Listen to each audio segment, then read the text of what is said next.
This is Charter Local Edition. My name is Brad Pomerance. We are joined by Alex Johnson. He is a member of the Board of Education in Los Angeles County, also the executive director of the Children's Defense Fund California. You are all about kids. There's no doubt about it. And I want to speak with you about an article actually you recently had published in the Huffington Post. And it talks about solitary confinement, focused specifically on juveniles. We'll get to the juvenile issue in a second. What exactly is solitary confinement?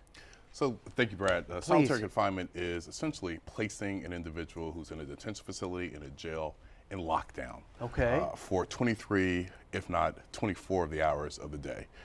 It's a practice that has been considered inhumane. It's a practice that's been considered torture. It's a practice that is immoral because particularly for juveniles, solitary confinement does not allow any rehabilitative use. It has no rehabilitative utility. And I want to talk about juveniles. I understand the United Nations has taken a position on solitary confinement. What is their position, and did they make a distinction between juveniles and adults? The position of the United Nations is essentially that it's torture. Right. No ifs, ands, buts about it. For juveniles, so when you look at solitary confinement, you look at the issue of the brain development of young people, and you think about, what are they doing in solitary confinement? Absolutely nothing. And let's talk about juveniles and the impact of solitary confinement on the young brain. Yeah.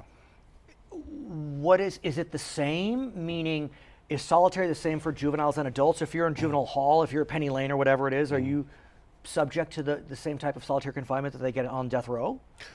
It's essentially the same in many ways because it's a lockdown at the end of the day. So in Contra Costa County, there's a lawsuit pending that children with disabilities, young people with disabilities are being placed in facilities 23 out of the 24 hours of the day. Disabilities. So what are you going to do in solitary confinement? Nothing but stare at the four corners of the walls. They're not given books? They may be giving books, but they're not giving lessons. So they're missing out on instructional time. They're missing out on the time that comes from interacting with other young people. Lights? There are lights in there, but there is... Windows? There may be a window. Okay. There may be a window. But not that you can get and look out. You're not looking out. You're not seeing nothing. I mean, you're really shut off. You're isolated. And the point of solitary confinement is essentially that for juveniles, there is no rehabilitative use. You're not in the classroom, you're losing out on instructional time.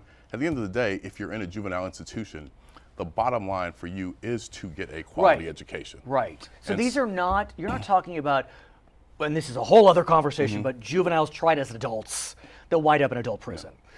These are juveniles in the Department of Juvenile Justice, in county facilities in our 58 counties throughout the state, in CDCR.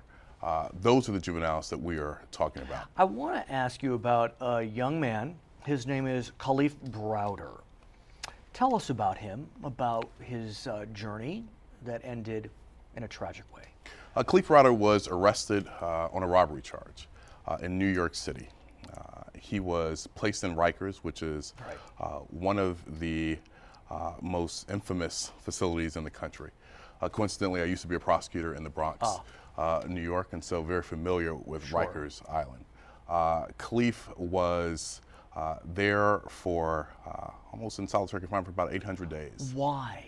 Why was he placed in solitary? Do we know? We don't really know why, what the underlying reasons really were about why he was placed in solitary confinement. Other than that, he had some issues while he was in the facility with the guards. The bottom line is that he was placed there. He was left there on pending charges before trial. And so it caused and inflicted upon him serious mental issues. What happened in the trial? He was found not guilty. Which is a devastating footnote. He lost a lot of his life. And ultimately, took his life. He took his life.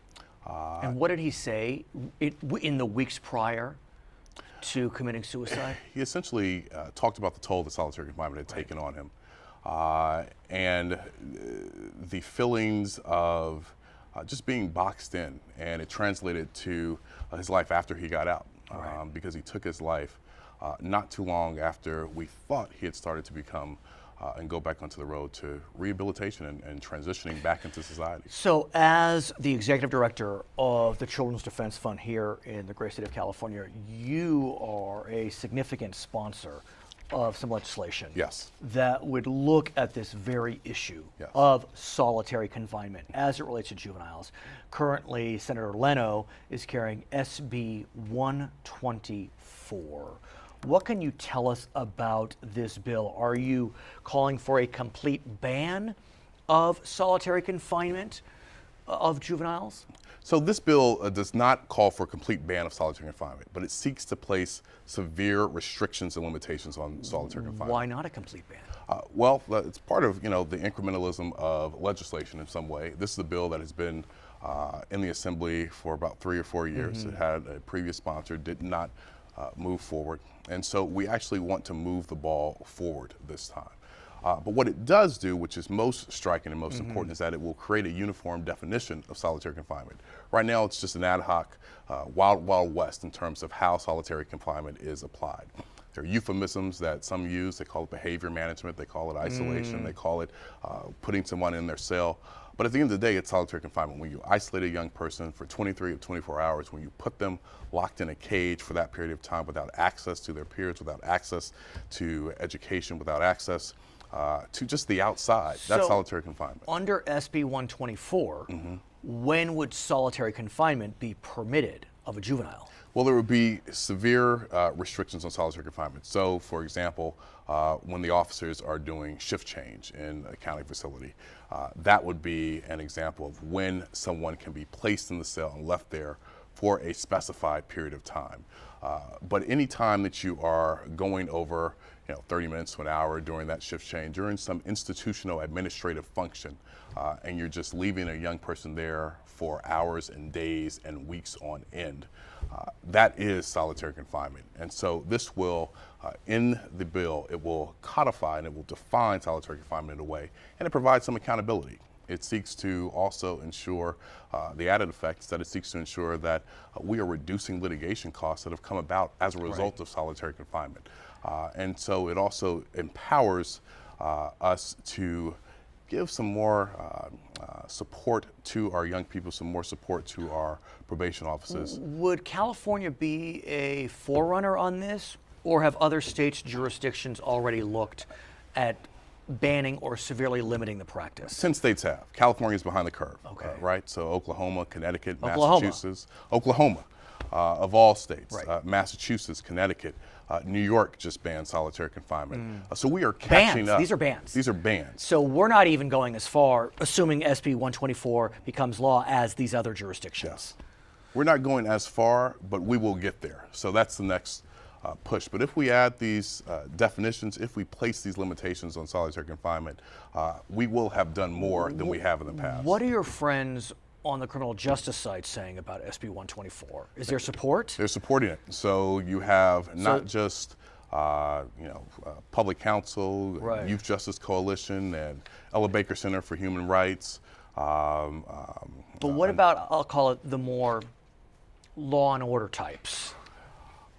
We are working with our law and order friends. It is a bill that we are trying to make sure we convince those individuals has value add for them and for their jobs. When you think about the work that probation officers are doing each and every day, and what their role ought to be. It ought to be helping young people, rehabilitating young people, and you can't do that. The evidence shows and clearly demonstrates you can't do that by placing them in solitary confinement. So, to your bill, do we know where we are on this? We're heading to the Appropriations Committee after the Assembly comes back we'll see from what recess. happens. We got out of the Public Safety Committee, and we look forward to having the governor sign this. He is Alex Johnson, member of the Board of Education on LA County, Executive Director of the Children's Defense Fund California. I'm Brad Pomerance. It's Charter Local Edition. Excellent job.